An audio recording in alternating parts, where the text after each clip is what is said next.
NIM 1902-020007, Program Studi Biologi, Fakultas MIPA dan Kesehatan Universitas Muhammadiyah. Nah, pada kesempatan kali ini saya akan membahas mengenai faktor-faktor apa saja sih yang mempengaruhi pertumbuhan pada hutan mangrove. Hutan mangrove yang juga biasa dikenal dengan sebutan hutan bakau merupakan sebuah ekosistem yang bersifat khas karena adanya aktivitas daur penggenangan oleh pasang surut air laut.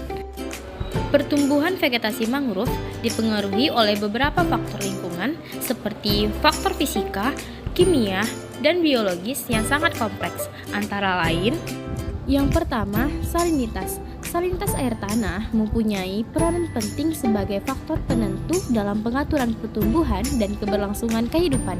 Salinitas air tanah dipengaruhi oleh sejumlah faktor seperti genangan pasang, topografi, curah hujan, masukan air tawar dan sungai, turn-off daratan, dan evaporasi. Selanjutnya yaitu tanah. Tanah di hutan mangrove memiliki ciri-ciri yang selalu basah, mengandung garam, oksigen sedikit, berbentuk butir-butir, dan kaya bahan organik. Pembentukan tanah mangrove dipengaruhi oleh beberapa faktor, diantaranya yang pertama, faktor fisik, di mana berupa transport nutrien oleh arus pasang, aliran laut, gelombang, dan aliran sungai.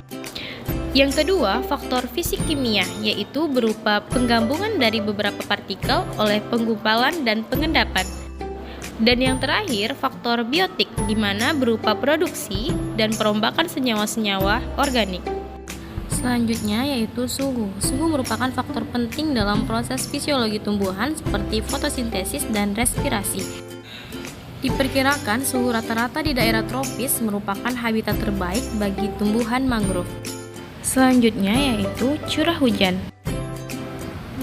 Pada umumnya, tumbuhan mangrove tumbuh dengan baik pada daerah dengan curah hujan kisaran 1.500 sampai 3.000 mm per tahun.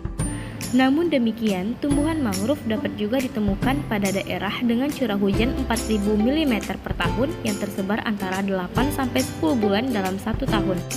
Iklim di mana tumbuhan mangrove dapat tumbuh dengan baik adalah iklim tropika yang lembab dan panas tanpa ada pembagian musim tertentu. Hujan bulanan rata-rata sekitar 225 sampai 300 mm serta suhu rata-rata maksimum pada siang hari mencapai 32 derajat Celcius dan suhu rata-rata malam hari mencapai 23 derajat Celcius. Selanjutnya yaitu kecepatan angin. Angin merupakan faktor yang berpengaruh terhadap ekosistem mangrove melalui aksi gelombang dan arus di daerah pantai. Hal ini mengakibatkan terjadinya erosi pantai dan perubahan sistem ekosistem mangrove. Angin berpengaruh pada tumbuhan mangrove sebagai agen polinasi dan desiminasi biji, serta meningkatkan evapotranspirasi. Angin yang kuat kemungkinan untuk menghalangi pertumbuhan mangrove dan menyebabkan karakteristik fisiologis yang tidak normal. Dan angin juga berpengaruh terhadap jatuhan serasa mangrove. Angin yang tinggi juga mengakibatkan besarnya produksi serasa. Dan yang terakhir yaitu derajat keasaman atau pH. Nilai pH suatu perairan mencerminkan keseimbangan antara asam dan basa dalam air.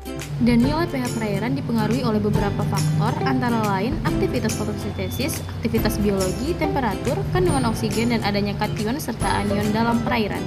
Nilai pH hutan mangrove berkisar antara 8,0 sampai 9,0. Daya adaptasi mangrove terhadap lingkungan. Tumbuhan mangrove mempunyai daya adaptasi yang khas terhadap lingkungan. Adaptasi tersebut dalam bentuk pertama, adaptasi terhadap kadar oksigen rendah, menyebabkan mangrove memiliki bentuk perakaran yang khas. Selanjutnya, adaptasi terhadap kadar garam yang tinggi, memiliki sel-sel khusus dalam daun yang berfungsi untuk menyimpan garam. Berdaun kuat dan tebal yang banyak mengandung air untuk mengatur keseimbangan garam. Dan daunnya memiliki struktur stomata khusus untuk mengurangi penguapan. Dan yang terakhir, adaptasi terhadap tanah yang kurang stabil dan adanya pasang surut.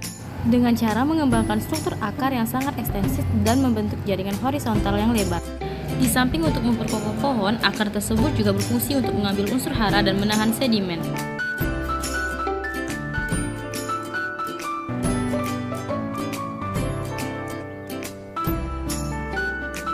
Thanks for watching. Wassalamualaikum warahmatullahi wabarakatuh.